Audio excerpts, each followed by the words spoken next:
Caríssimos irmãos e irmãs, os que nos acompanham pelos meios de comunicação, você que vai escutar essa pregação depois que ela já foi realizada, disponível aí nos nossos canais no YouTube.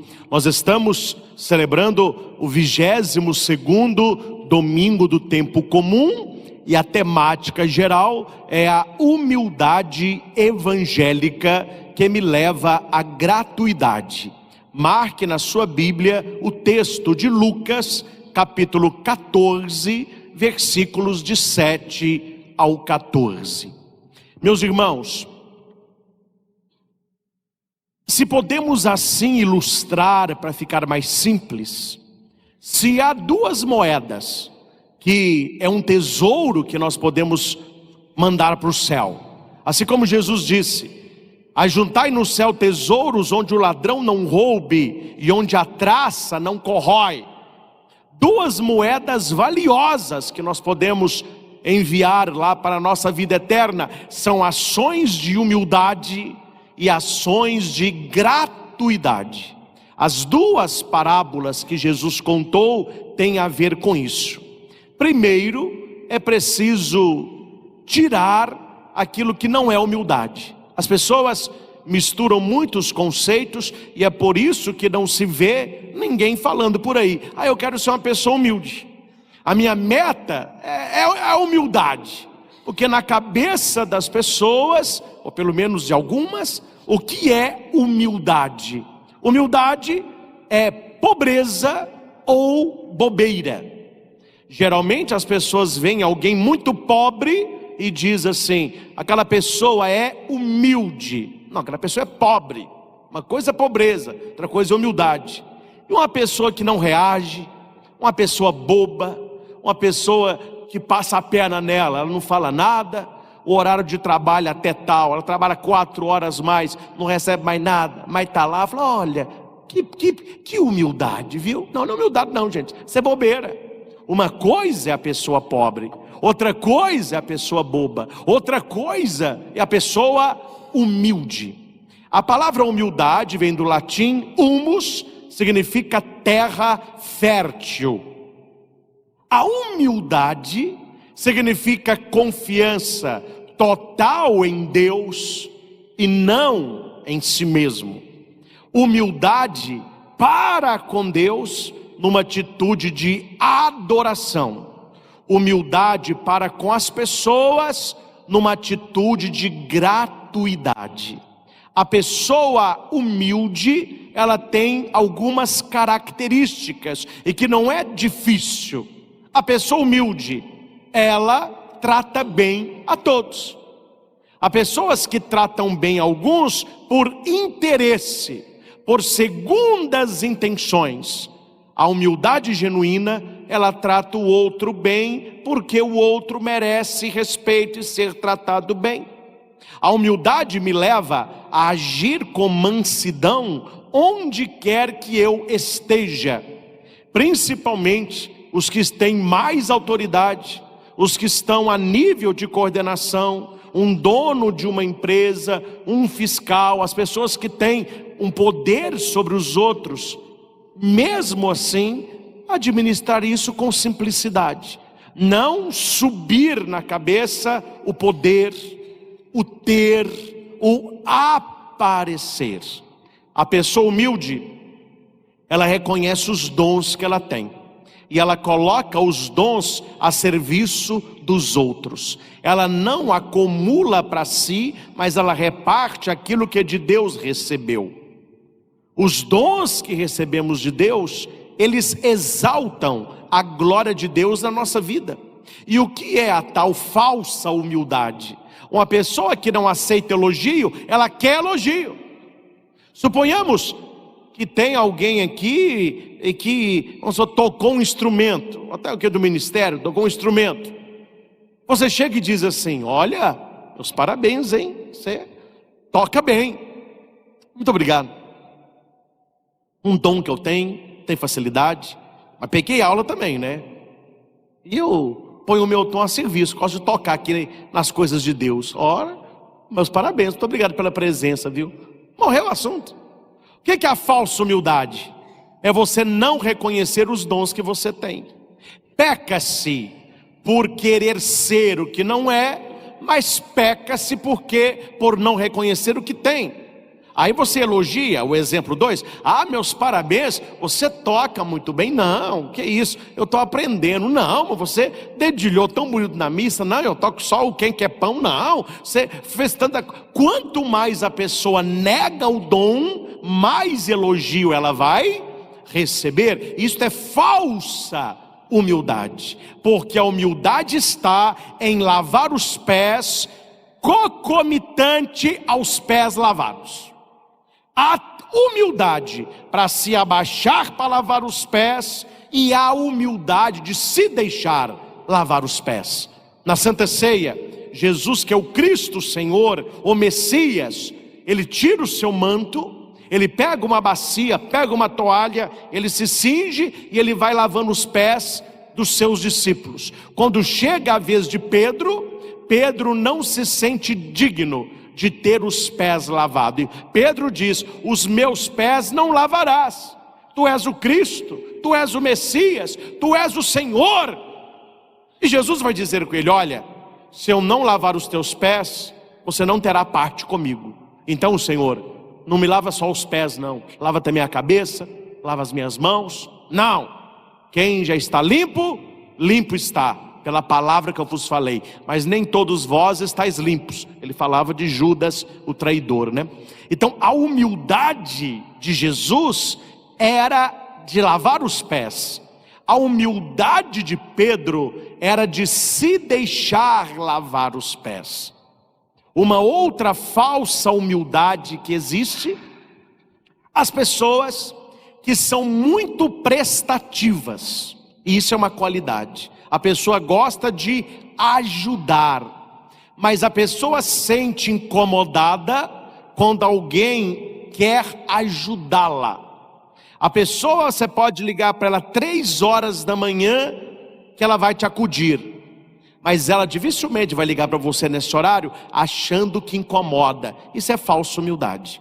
É a pessoa que ela quer ofertar, mas ela se sente mal em receber. Humildade é configurar-se a própria vida a Jesus. Nós estamos na escola do Mestre ressuscitado e queremos aprender com Ele verdade, caminho e vida, o ser humilde. Ele vai dizer: aprendei de mim, que sou manso e humilde de coração. Aqui, meus irmãos, a humildade tem uma filha. A filha da humildade é a gratuidade. Se a primeira parte do Evangelho fala sobre não saber qual o seu lugar, a pessoa, é um exemplo que Jesus deu, ele não está falando aqui em regra de etiqueta. Uma pessoa é convidada para um casamento, ela senta nos primeiros lugares. Aí quem convidou vai dizer: olha, o seu lugar não é esse não. Tem pessoa mais importante do que você. Você podia passar lá para trás. Aí as pessoas vendo aquilo iam falar: levou, hein? Olha lá, está voltando agora. Aí Jesus vai dizer: não age assim não. Senta nos lugares de trás. Quem te convidou vai dizer: venha mais para frente. Isso perante todos será uma glória para você. Ou seja, o que significa neste contexto humildade? Saber quem somos, saber o lugar que temos, saber que valemos não pelo que temos, mas pelo que somos. A humildade vai em contramão aquilo que o mundo prega. O que é que o mundo hoje ensina? Quanto mais alto você tiver, melhor. Quanto mais você parece ter, melhor. Não basta ter um tênis, tem que ser daquela marca e daquele preço. Não basta ter um celular, tem que ser o celular. Por quê? Porque as pessoas têm necessidade do grande, do alto. Hoje de manhã eu falava sobre isso e vou citar porque alguém viu a reportagem. Tem um bambambam, não sei se é São Paulo, Rio. O cara tem bastante dinheiro. Ele vai nas baladas, essas baladas aí, e ele fecha o lugar VIP lá para ele, para os convidados dele e para as gatinhas. E ele pede algumas champanhe, umas champanhes lá bem caras. Agora me pergunto, o cara quer beber champanhe? Claro que o cara não quer beber champanhe. Se queria beber champanhe, pegava champanhe, tomava champanhe e não enchia o saco de ninguém. O que o cara faz? Ele pede a champanhe, ele está lá no VIP, o barzinho fica do outro lado da pista, aí eles vêm trazendo a champanhe, geralmente 4, 6 champanhes, com um foguinho em cima, eles põem um foguinho, fica saindo assim como se fosse um vulcão, e eles passam no meio do povo, e o povo é bobo também, né? O povo é bobo também, né? Tá palanque porque não merece. A pobraiada aplaudindo lá o bambambam. Aí passa com a champanhe, é demais o cara. Aí sobe aqui tanto de champanhe, o cara joga champanhe lá de cima, o pessoal, você é o cara, você é o cara. O mundo, ele gosta disso. O cara tem poder financeiro, tem dinheiro para esnobar, ele busca as coisas grandes, ele se coloca melhor do que os outros. Jesus, ele vai totalmente na contramão. Não é procurar os primeiros lugares, é procurar o último lugar. Não é querer ser o primeiro, mas servo de todos. Nós estamos na contramão dos valores do mundo. E a humildade, ela puxa consigo a gratuidade. É por isso que Jesus conta, não uma parábola, mas ele dirige uma palavra àquele que o chamou para aquele momento de banquete. Ele vai dizer, olha, quando você fizer um banquete, não convida quem pode te recompensar. O exemplo aqui que ele dá, convida pobre, coxo, aleijado, cego, porque essas pessoas não podem te retribuir. Quem pode te retribuir, você recebeu a recompensa. Quem não pode te retribuir, Deus te retribuirá. O que o Senhor está nos falando? Não é para não fazer festa para a família e para os amigos, não é esse o contexto. O contexto do texto é ter ações de gratuidade no amor, fazer o bem pelo bem feito, sem esperar nada em troca. Eu não sei se você também é assim. Eu evito intimidade com pessoas interesseiras, pessoas falsas, pessoas que não gostam da gente, mas estão com a gente para conseguir alguma coisa com alguém. Esse tipo de gente nós temos que evitar. É isso que Jesus está falando. Quando você fizer o bem para alguém, não faça com interesse, não faça para receber, faça pelo bem feito. O bem, ele é pago pelo bem feito. Qual é a minha recompensa pelo bem que eu faço? O bem realizado. E o bem feito, ele volta para você.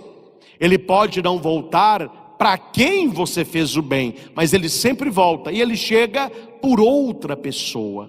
Então, humildade e gratuidade são as duas moedas que abrem a porta do céu.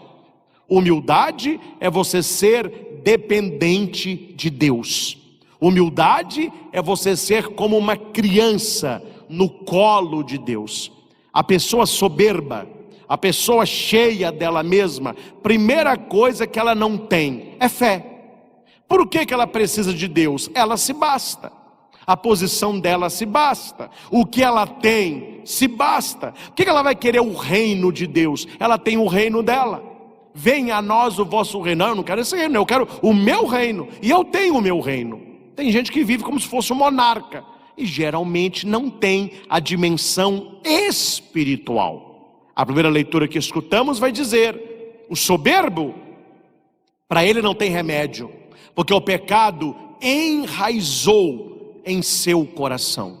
O primeiro sinal da falta de humildade é a falta do temor a Deus, é a falta da fé, é a falta do espírito de adoração. Por que eu vou adorá-lo, sendo que eu me basto? Então, ou eu tenho indiferença a ele, ou eu nego a sua existência. A gratuidade no amor é fruto da humildade. Uma pessoa que tem um relacionamento com Deus, um relacionamento verdadeiro com Deus, ele vai ter um relacionamento também bom com seus irmãos. Não sei se você conhece, isso é uma coisa simples, essas casas mais antigas, talvez modernas também, mas eu lembro quando eu morava em Itaúna, criança, a casa que nós morávamos, a porta era de 2 bandas. Já viu porta assim? Ela abre assim, ó. Eram 2 bandas. Essa porta, né, uma só a gente passa, abre as 2 para entrar um móvel, alguma coisa assim, né? Essa porta é como se fosse uma banda, é a humildade, a outra é a gratuidade. As 2 funcionam juntas. Uma pessoa humilde, ela vai ser uma pessoa que vai tratar os outros bem pela pessoa. E uma pessoa que trata os outros bem, que não é soberba, que não humilha os outros, que não se sente melhor que os outros, principalmente os mais desvalidos, principalmente os mais necessitados. Nós vemos como que a coisa muda de patamar, e aqui eu não estou citando o A ou B, mas alguns lugares empresariais, onde os diretores, não todos, é claro que não, mas isso existe, tratam de maneira indiferente, de maneira até grossa, os pequeninos da empresa. Mas quando chega um acionista, alguém que vai investir na empresa, aí é cafezinho, é pãozinho, é bolachinha. Eu não estou falando que o tratamento para esse não deve ser assim, mas o tratar bem o que vem somar na empresa deveria ser um incentivo para tratar bem a todos. Não sei se você já viu entrevistas do Silvio Santos e entrevistas de quem trabalha no SBT. Muitos que trabalham não pela empresa, mas por causa do Silvio. Quem trabalha lá fala que ele chega, ele sabe o nome do porteiro, ele sabe o nome da dona Maria que está varrendo o corredor, ele sabe o nome dos auxiliares, ele trata bem o público, ele trata bem, ele fala, olha, quem conhece o Silvio, ele encontra no corredor com o Celso Portiolli, ele encontra com a Eliana, ele encontra com o Ratinho, encontra com a mulher varrendo, o tratamento é o mesmo. Uma pessoa que sabe a dignidade do ser humano, independentemente da classe. É isso que nós precisamos aprender com o Senhor. Jesus, ele frequentou lugares riquíssimos, ele frequentou lugares paupérrimos, e você vê ele tratando bem a todos.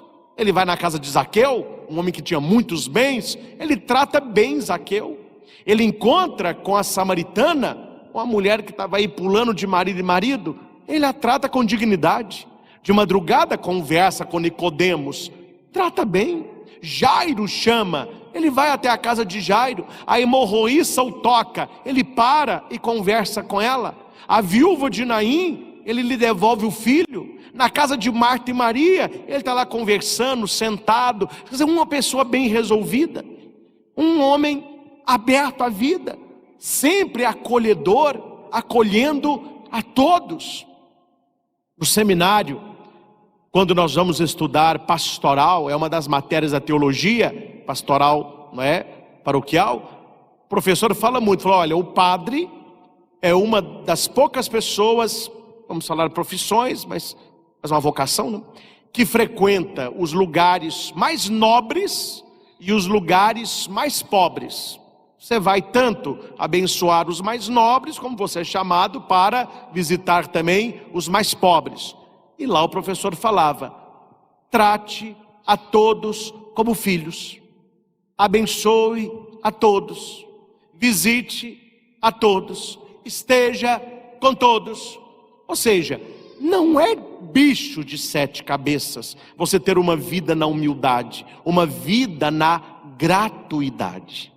Permita-me, meus irmãos, apenas aprofundar um pouquinho a questão da humildade, através de algumas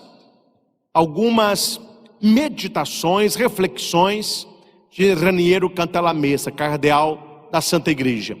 Pregador pontifício, foi o pregador do Papa João Paulo II, pregou todo o pontificado de Bento XVI e continua sendo o pregador do Papa Francisco. Ou seja, deve pregar bem, né? Ele está pregando retiro até para o Papa. Então é um pregador que está há anos lá em Roma, e é um capuchinho, agora é levado ao cardinalato, mas que tem uma bagagem de espiritualidade gigantesca para partilhar com toda a igreja. E ele reflete um pouco sobre a humildade, e eu quero partilhar não tudo, mas alguns pontos que são importantes.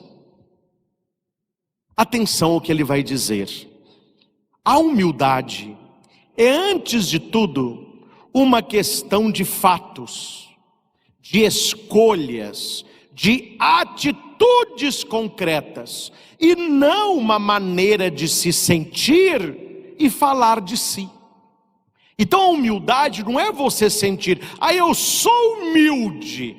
Na humildade ninguém me vence. Olha o orgulho aí. O primeiro sinal da humildade é você notar que você não é humilde o suficiente. É você notar, eu preciso ser mais humilde. Eu preciso ter mais ações de gratuidade. Não é um sentir-se humilde e nem falar de si mesmo. Você já viu como que eu sou humilde? Ele vai dizer, não. Humildade não é uma atitude consigo, nem o dizer, mas é uma escolha que se faz ao outro. Humilhar-se, do grego tapeinó, significa abaixar-se, tender para baixo, fazer-se pequeno. Aí você pode perguntar, mas eu vou descer de onde? Como que eu vou ser mais humilde? Onde que eu tenho que descer? E ele responde, humildade é disponibilidade a descer de nós mesmos. A descer de nós mesmos, abaixar-se para os irmãos, servir a quem precisa, servir por amor e não por interesse, não querendo levar vantagem sobre os outros, mas a pessoa humilde, ela faz o bem pelo bem feito. Você fez o bem para alguém, aquela alegria que a pessoa sentiu é a sua recompensa. A humildade é gratuidade. Repita isso. A humildade é gratuidade. Toda humildade é gratuidade. Aquilo que tem interesse não é humildade. Aquilo que tem segundas intenções não é humildade. Você usar alguém para crescer em detrimento da pessoa não é humildade. A humildade evangélica é uma manifestação do ágape, que é o amor de Deus em nós. O ser humano, e vamos falar a verdade aqui, nós não nascemos com tendência para a humildade. Padre, eu nasci, mas eu tenho uma tendência para a humildade. Mentira, mentira. Nem você nem eu.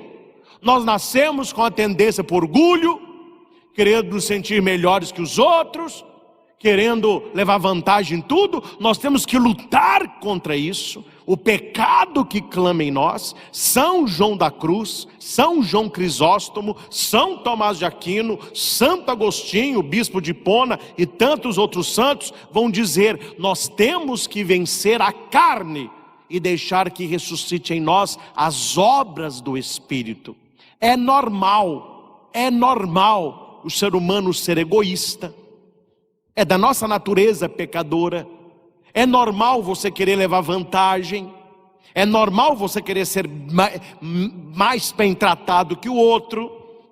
É normal você ver alguém que depende de você e tratar a pessoa mal. Mas nós estamos para vencer a normalidade, aquilo que é natural, por aquilo que é sobrenatural. Então é preciso olhar para Cristo. É preciso beber na fonte de Cristo. Repita comigo. Quem não reza, dificilmente será humilde. Dificilmente será humilde. E não sendo humilde, não terá ações de gratuidade. Não terá ações de gratuidade. Vocês entendem isso? Qual que é o nosso ícone da humildade? Jesus Cristo. Jesus Cristo nunca foi bobo e nunca foi um mendigo sentado na beira do caminho. Mas a humildade do Cristo foi a decisão de abaixar-se. Ele, como Deus, ele se aniquila e assume a nossa humanidade, igual a nós em tudo, menos no pecado. Jesus, ele desce. O Emanuel, Deus conosco. Este é o maior sinal de humildade de nosso Senhor. Ser humilde, segundo Jesus, significa perder-se, gastar-se, não viver para si, mas procurar ir ao encontro do outro. E aqui, meus irmãos, a gente pode abrir o parênteses. Nas nossas famílias, se tivesse mais humildade, haveria menos brigas, haveria menos palavrão, haveriam mais momentos de confraternização, mais abraço, mais beijo, mais tempo. Nós vemos como que falta a humildade. Eu vou citar um exemplo só. Quando os pais vão corrigir os filhos. Alguns anos atrás, o filho piava fino quando o pai e a mãe ia chamar atenção. E tem pai e mãe que nem precisava chamar atenção. O jeito que olhava, o menino já sabia. Hoje é muito difícil. Batem de igual para igual. É o pai berrando de um lado, o filho gritando do outro. É a mãe chamando atenção e o filho que não aceita. O que está faltando aí? Humildade. A humildade da correção. A humildade de escutar o mais velho. A humildade de abaixar a orelha para o pai, para a mãe, para o avô, para a avó, para o tio. Hoje é tudo pé de igualdade. O que falta? A humildade. Gente, se você quer conhecer uma pessoa humilde, chame a atenção dela. Primeiro sinal da falta de humildade, a pessoa não aceita ser chamada a atenção. Uma pessoa humilde, ela é corrigida, ela aceita aquilo com humildade, ela vai pensar no que ela pode melhorar e ela vai superar para mostrar que ela é capaz de ir além. Uma pessoa que não tem humildade, ela pega essa chamada de atenção como uma ofensa pessoal e a pessoa então ela perde o controle totalmente. Quando você chama atenção, a pessoa ela muda automaticamente. O que está faltando aí? Humildade da correção fraterna. Jesus vai falar da importância da correção fraterna. E outra, gente, a diferença de posições, né? Imaginem se o bispo diocesano vai chamar a atenção de um padre e o padre começa a bater boca com o bispo. Não funciona, não é assim que funciona. Por mais que ele seja mais jovem do que muitos padres que já têm mais idade com ele, quando o nosso bispo é preciso chamar a atenção, conversa com o sacerdote, a humildade da correção. A humildade da correção. Quando tem uma reunião com o núncio apostólico e ele pode dar um direcionamento, se necessário for, até puxar a orelha de algum bispo, não sei se isso acontece, mas ele pode fazê-lo. Não vai ficar batendo boca com o cara. Uma correção na humildade. Pergunte quem é militar, das Forças Armadas, da Polícia Militar, se o comandante vai chamar a atenção de um subalterno, ele vai ficar batendo boca com o oficial. Caladinho. É um treinamento. O militar, ele é treinado na correção fraterna. Isso falta um pouco nas nossas famílias. E aqui eu finalizo com o cardeal falando exatamente isso. E ele amplia a questão da humildade na família e no casamento.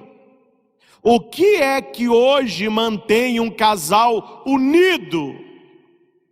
Canieiro Cantalamessa vai responder: a humildade, que começa lá no namoro, que vai perpassar o noivado e tem que estar no casamento. O orgulho, ele separa.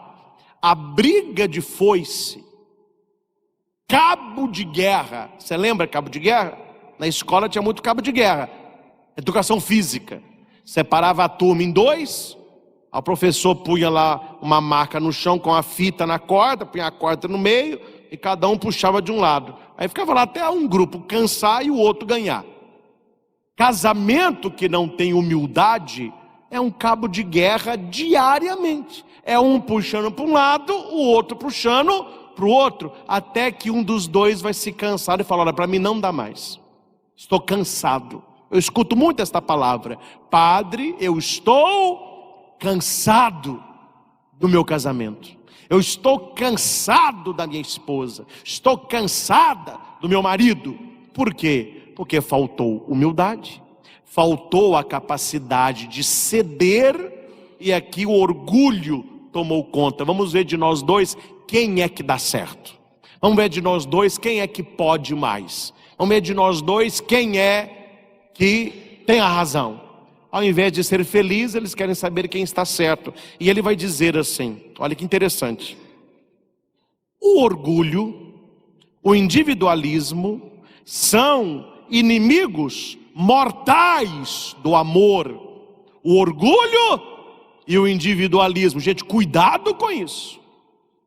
E entre os dois, o individualismo tem pesado mais. Pessoas casadas que só pensam nela, tá nem um para o outro. Se tá bom para mim, dane-se você. A pessoa não fala não, ele vive assim. Tá bom para mim, dane-se você. Começa no namoro. Pessoas que têm planos somente para ele, tem conta somente para ele, tem sonhos somente para ele. E tem gente casado que até hoje usa o pronome possessivo meu e minha. Pessoa casada vai dizer: o meu carro. Não é nosso não, é meu carro. O meu pet. Meu pet. Pet está com tudo, né? Pet está com tudo. Meu pet. A minha casa. Tem jovem que fala com os pais: olha, não entre no meu quarto. Orgulho, individualismo são os inimigos mortais do amor, que levam ao divórcio, antes no coração, depois na vida. Olha que bonito. Cardeal está dizendo que antes dos amigos se separarem, da família se separar, do casal se separar, aqui separa primeiro. E feliz daquele que está atento aos sinais de distanciamento dentro da sua casa. Família que não passeia junto, família que não assiste televisão junto, família que não almoça junto, família que não conversa, família que não reza junto. O marido começa a cuidar das coisas dele, a mulher começa a cuidar das coisas dela. Os namorados já não têm mais afinidade, os dois encontram igual gato e rato, cachorro e gato, uma confusão que ninguém entende, e a pessoa fica insistindo naquele relacionamento doente. O que está aí? Orgulho, individualismo. A humildade é como, olha que bonito, a humildade é como lubrificante que dissolve a raiz da ferrugem, os atritos. Ela impede que se formem incrustações de ressentimentos, muros de silêncio, que depois são muito difíceis de superar. Onde há humildade, há tranquilidade. Onde há humildade, há perdão. Onde há humildade, há verdade. Santa Teresa d'Ávila, ela vai dizer: humildade é a verdade. Porque a humildade revela a minha verdade. E uma pessoa que se revela como ela é humilde, ela não fica colocando máscara. Ela não quer ser quem ela não é. Aqui vai um conselho, viu? Não fique imitando outras pessoas e não fique colocando máscara para os outros, não. O dia que a sua máscara cai, a pessoa assusta e vai embora. É melhor você se mostrar como você é. As pessoas vão te amar na sua verdade. Sempre aparecerá pessoas que vão te amar como você é. Então mostre a sua verdade. E quem vive assim é humildade. A pessoa já te conhece como que você é verdadeiramente e vai se apaixonar por isso aí. Uma pessoa orgulhosa, uma pessoa individualista, ela quer ser o que não é. É por isso, não é o único motivo, mas é um dos motivos do número elevado de divórcios que nós temos. No namoro, a pessoa finge ser o que não é. E vai enrolando aquilo ali. Dá para fingir, dá para levar. Hora que se casa, meu filho, dorme e acorda com a pessoa. Aí não consegue fingir 24 horas por dia, não. Aí eu não estou cansado de escutar assim: ai, padre, eu namorei uma pessoa, eu me casei com outra. Ou a pessoa era uma no namoro, eu totalmente outra. Não tinha humildade, porque a humildade é a verdade. Por que devo ceder nos relacionamentos? Porque Deus cedeu a meu favor, perdoando-me quando eu não merecia. Aqui está o segredo concreto da humildade. Uma pessoa que vive a humildade, ela aprende a ceder. O verbo ceder é um verbo mágico nos relacionamentos atuais, tanto na amizade, como no namoro, como no casamento. Hoje ninguém cede mais. Há um ditado português que fala que a língua, ela dura muito mais que os dentes. Que a gente já viu muita gente banguelo, sem dente. Você nunca viu ninguém sem língua. Ou seja, o dente cai, a língua permanece. Por quê? Porque a língua cede. A língua é maleável. Tem gente que é duro igual o dente. Há uma briga eterna. Há uma briga eterna entre mar e rocha. Não sei se você já foi na praia e já viu algum rochedo que dá para o mar. Aquilo, meu filho, é uma briga de noite. E de noite, se o seu hotel é perto da praia, você acorda até assustado. É cada estrondo. Meu Deus, o que é isso? Não, pode dormir. É a maré alta. Está batendo na rocha. Meu Deus. Aí de dia você vai lá, como se fosse um casamento. Nenhum dos dois cede. A rocha faz assim para o mar e fala: vem, vem. E o mar fala: eu vou. E pá! E o mar explode. E o mar explodir nela. Ela falou: mas não sai daqui, vem de novo. E essa briga tem marido que parece isso. O mar explodindo e a rocha não sai do lugar. A pessoa humilde, ela não é rocha. A pessoa humilde, ela é praia. A mesma onda que explode na rocha, ela deita as suas rendas na praia. A praia, ela é humilde. A praia, aquela areia maravilhosa, está vendo a onda vindo. A rocha faz para a onda assim: vem, vem que eu te seguro. A praia não. A praia estende os braços e fala com a onda: vem no papai. Aí a onda vem, a praia faz assim, ó. Aí ela volta. Tô mentindo? É muito melhor ser praia que rocha, gente.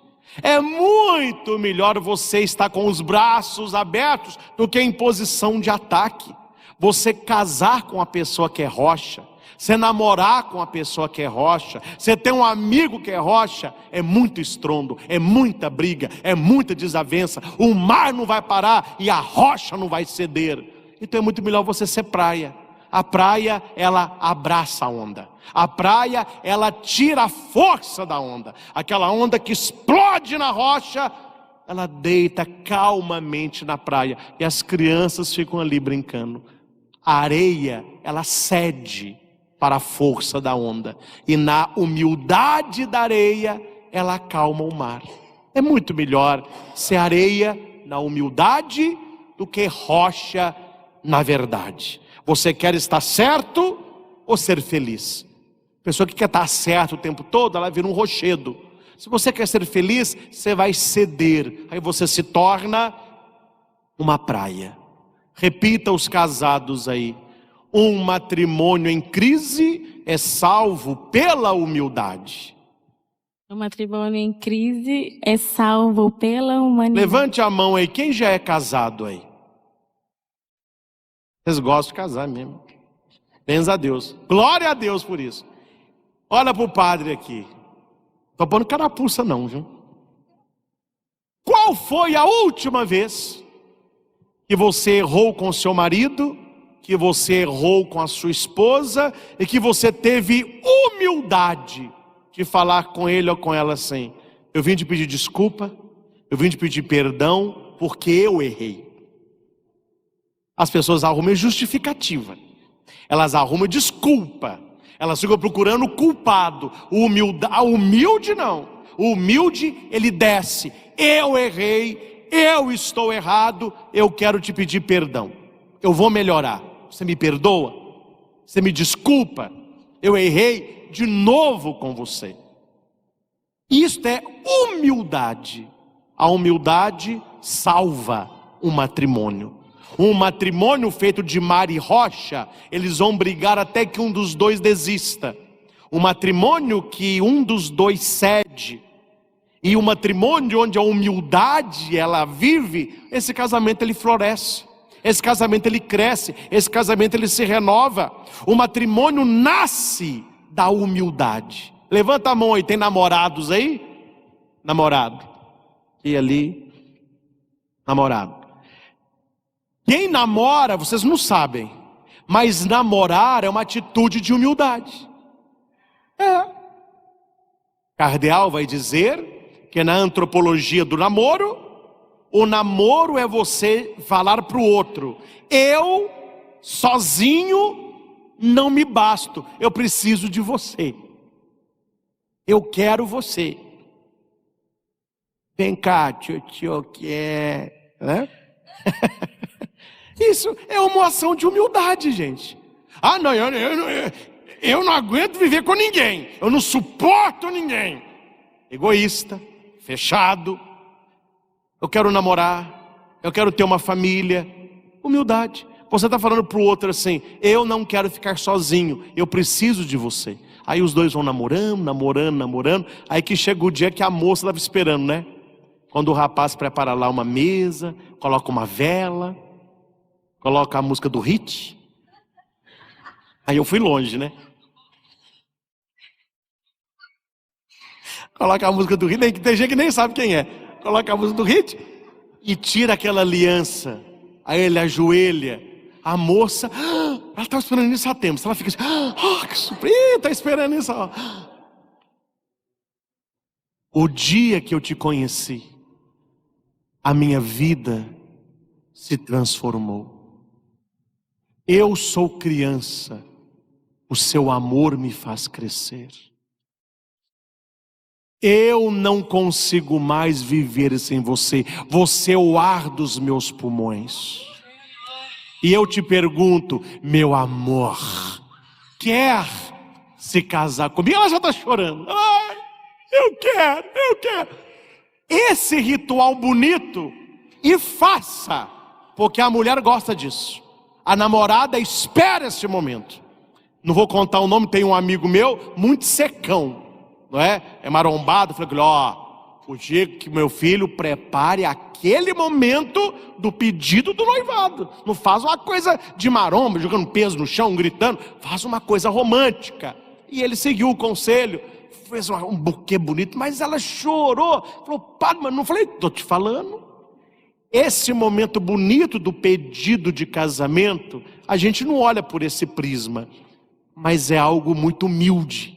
É você falando para a pessoa: eu não consigo ficar sem você não, eu quero viver com você, eu quero morar com você, eu quero casar com você, eu quero me unir com você a tal ponto para a gente ter um outro serzinho que sou eu e você. Você é café, eu sou leite, vai nascer um cafezinho com leite. Não tem como separar mais não. Teve um casamento, sabe? Mas eu falei sem pensar. Foi aqui no santuário Nossa Senhora Aparecida. O noivo, ele era mais escurinho e a noiva era mais branquinha. Aí eu brinquei e falei assim, eu nem lembro quem era, mas eu brinquei e falei assim: você é café, ela é leite. Eu falei: é verdade, né? Eu nem lembro onde foi. Aí eu falei, pois é, vai nascer um menininho lá, cafezinho com leite. Gente, isso é uma atitude de humildade. Então veja que foi o seu casamento? Ah, foi? Foi lá em Cajuru? Pela sua risada eu vi.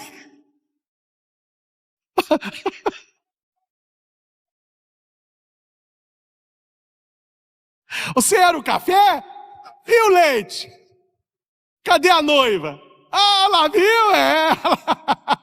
Então foi o seu, né? Eu sempre no casamento eu falo sobre o cafezinho com leite e o pessoal lá falou, é verdade, Padre, amém, amém. Né? Gente, tudo isso que eu estou falando para vocês é somente para você romper da sua cabeça essa ideia errada do que é humildade. A minha preocupação este ano, nesta minha pregação, foi com esses casos, com essas brincadeiras, desconstruir na sua cabeça o que todo mundo fala que é humildade e não é humildade. Humildade é você ser amigo de Deus. Humildade é você levar uma vida na simplicidade. Humildade é você tratar as pessoas bem. Humildade é você não ter sonhos de grandeza, é você não pisar no outro. É simples ser humilde, é fácil ser humilde. E eu digo para você, é muito mais fácil você ser praia do que você ser rocha. Eu estou falando para você porque eu fui rocha há muito tempo da minha vida. Como eu era cansado, como que as coisas me incomodavam, como que eu vivia estressado. Falei, quer saber? Deixa eu largar a rocha e deixa eu ser um pouco mais praia. Tudo fica mais tranquilo, as pessoas ficam mais tranquilas, você vive mais tranquilo, todo mundo vive com mais calma, você dorme melhor, alimenta melhor, come melhor, passeia melhor, sorri mais, chora menos, reclama menos, agradece mais. Uma vida na humildade está ao alcance de todos. Onde existe humildade e gratuidade, aí existe felicidade.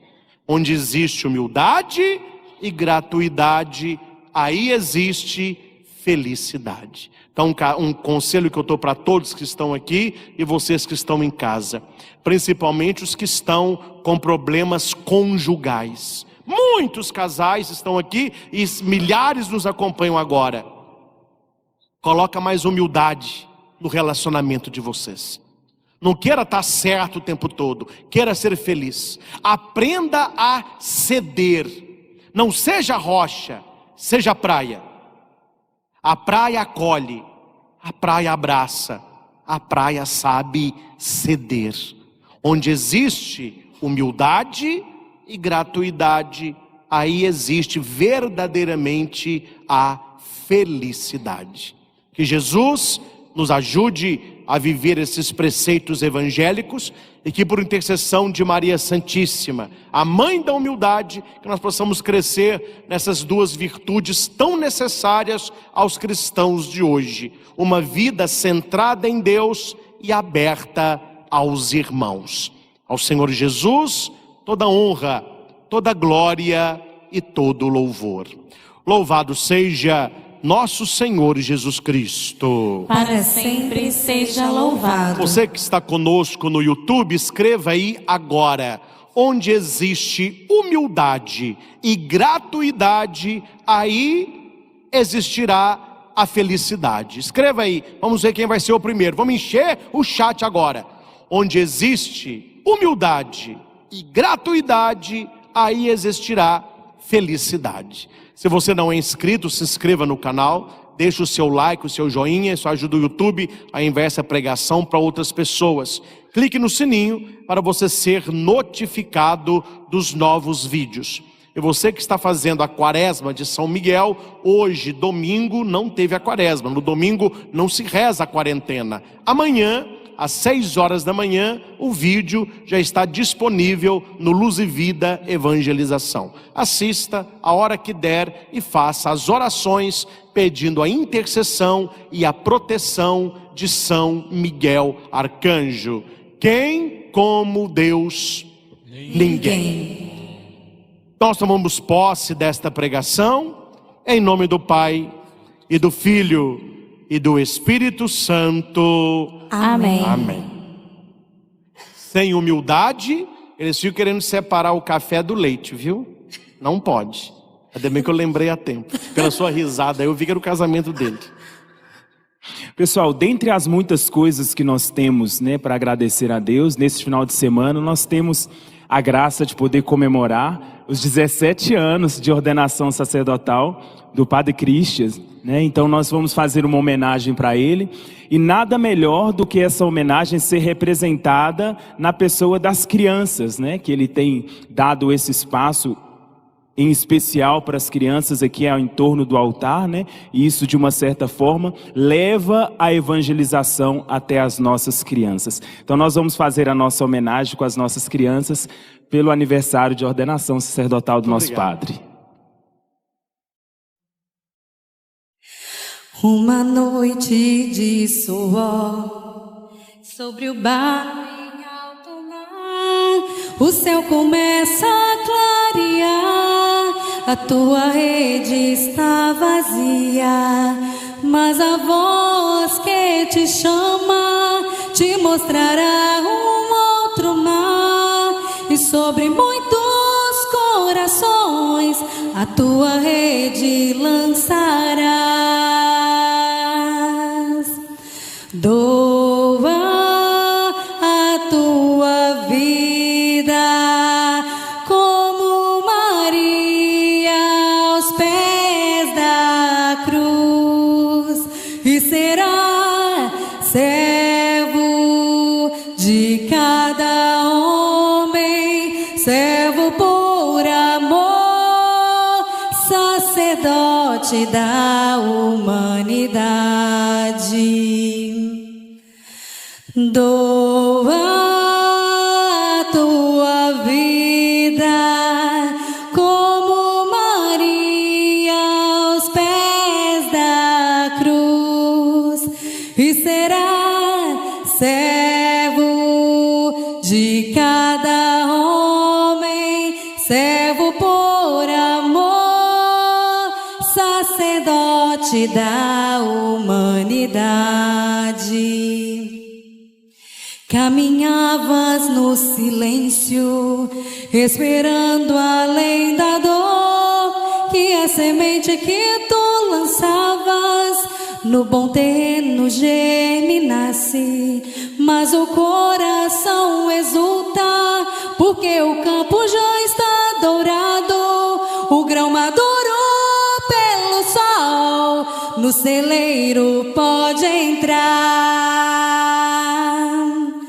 Doa a tua vida como Maria aos pés da cruz, e será servo de cada homem, servo por amor, sacerdote da humanidade. Doa a tua vida como Maria aos pés da cruz, e será servo de cada homem, servo por amor, sacerdote da humanidade.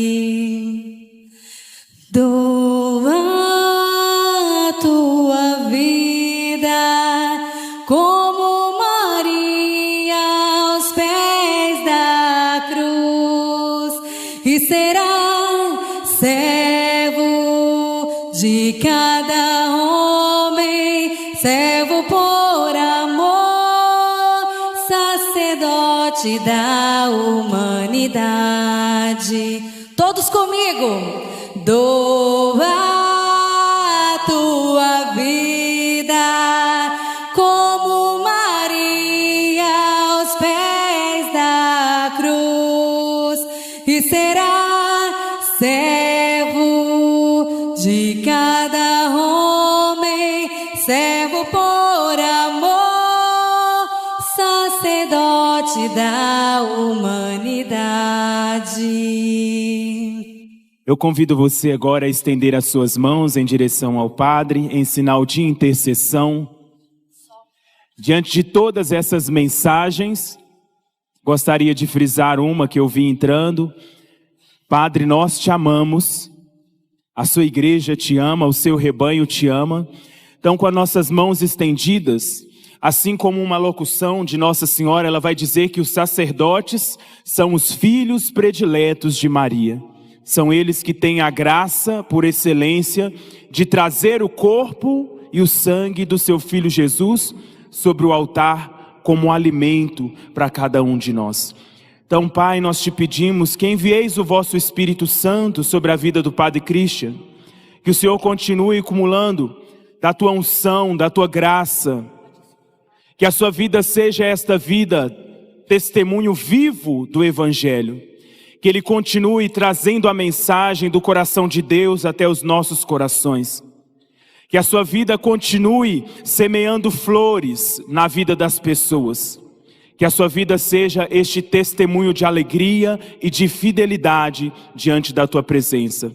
Que o teu Espírito Santo o sustente hoje, agora e sempre. Amém. Ave Maria, cheia de graça, o Senhor é convosco. Bendita sois vós entre as mulheres, bendito é o fruto do vosso ventre, Jesus. Santa Maria, Mãe de Deus, rogai por nós, os pecadores, agora e na hora de nossa morte. Amém. Padre, nós agradecemos a Deus e louvamos ao Senhor pelo dom da sua vida, pelo seu sacerdócio. E essas crianças representam milhares e milhares de crianças que o Senhor tem brigado por elas. O Senhor, através do seu sim, tem lutado por elas. Eu imagino que quando o Senhor olha para elas, o Senhor lembra dos seus afilhados, porque o Senhor quer o melhor para eles. E é na presença de Deus, de todo o nosso coração, e na simplicidade e também na humildade dessas crianças, que nós queremos que o Senhor se sinta muito amado, porque nós agradecemos a sua defesa em favor das nossas famílias. E voltando para o seu lugar, enquanto nós cantamos mais uma vez com vontade essa música, porque abaixo de Deus, hoje, nesta comunidade, quem luta à frente das nossas famílias é esse sacerdote, que há 17 anos atrás deu o seu sim pelas nossas famílias. Então podem abraçar o Padre agora, crianças. Eu protejo a minha família, eu rezo por ela. A maior vitória que podemos conquistar é ser família do céu aqui na terra. Eu protejo a minha família, eu rezo por ela. A maior vitória que podemos conquistar é ser família do céu aqui na terra.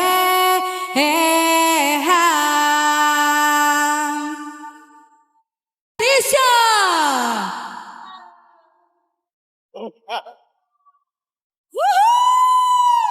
Muito obrigado.